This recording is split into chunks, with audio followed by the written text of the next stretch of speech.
back to That Kevin Show with Kevin McCullough. Ed Morrissey is back with us. And Ed, we've been talking about what the new year is going to shape up like as the news. And we've discussed foreign policy. We've discussed some of the changes in the machination of government if, certain things go certain ways. One of the areas that the Biden administration has had an outsized impact on is our educational system and the kind of blackmailing of education with their gender ideology and their CRT emphasis. Parents, I believe, are going to vote in this next election cycle in very strong ways that they may feel more locally than nationally. At this point, do you see that tipping to one side or the other in terms of the presidential race? Culturally, I see it tipping to the Republicans. And I think, we talked earlier about the testimony of the 3 poison ivy presidents. I like to call them the poison ivies. That's cute. Yeah, I figured, thank you. It's the bane of my existence, Kevin. That's all. Hey. Such a joker. Go ahead. So wait, riddle me this. How do you get to that conclusion? Okay, so I'll give you the answer, and I don't have another Batman reference, so you are the king. I submit to you. But I mean, it really put that whole DEI CRT thing on display, and it showed the hypocrisy of this, right? Which is that the ethnic determinism is always going to have losers, groups of losers, and in this case, it's always going to be the Jews, and after the Jews, it's other people, the Asians and the whites, and frankly, most people don't like that. They like the idea of individual achievement, individual character as a reference for their value rather than the color of their skin or the ethnicity of their ancestors or their religion. And I think that really exposed this whole DEI CRT thing, and not just in higher ed, but all the way down to pre-K. And we're seeing examples of that coming up in the headlines now rather routinely. And I think that plays well for Republicans, and that may be enough to push the needle just a little bit over the 50-50 line.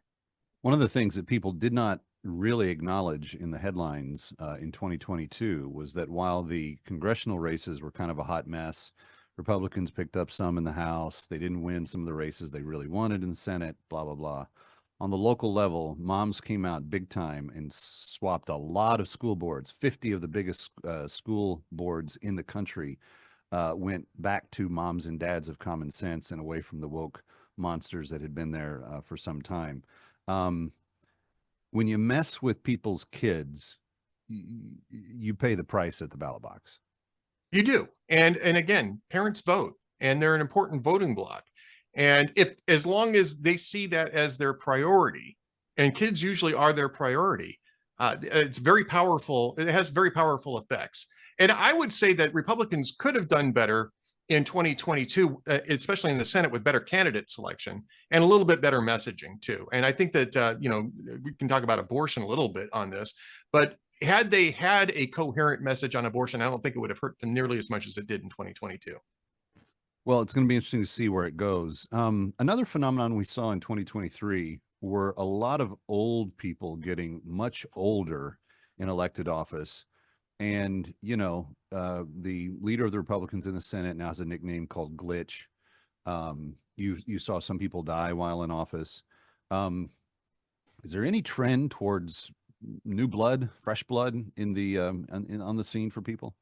I don't think so. I mean, you take a look at the presidential election. I think that if you poll, the return of both candidates in 2024, just as a phenomenon itself, it polls very poorly. People didn't want to rerun a rematch of 2020 in the 2024 election. And yet, here we are. The Democrats haven't produced anybody who could be a rational alternative to Joe Biden. And the Republicans seem to be going foursquare behind Donald Trump, which will give the nation, at least if you listen to polling, what it really didn't want. So no, I don't see that yet, but I think it's going to be coming.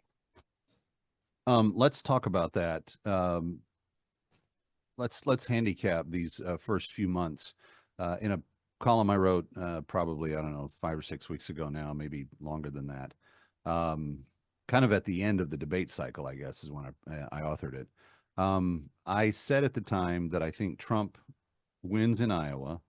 I think he wins in New Hampshire, though I think that might be a little bit cagier than Iowa for him. I think he sweeps in Nevada pretty easily. And then I think he comes back with a big win in South Carolina, defeating either DeSantis or Haley, whoever has dropped out and endorsed the other one at that time. Because I think once Iowa and New Hampshire goes away, I think a lot of the money dries up for the also-rans. And I just don't think that more than one of them have a chance of coming out of South Carolina with the hope of a victory. I don't know that there is one anyway, but usually Republicans elect their nominee in South Carolina. Whoever wins two of those first three big ones, not counting Nevada, usually goes on to win the nomination. And all of the Republicans that have become president have followed that cycle.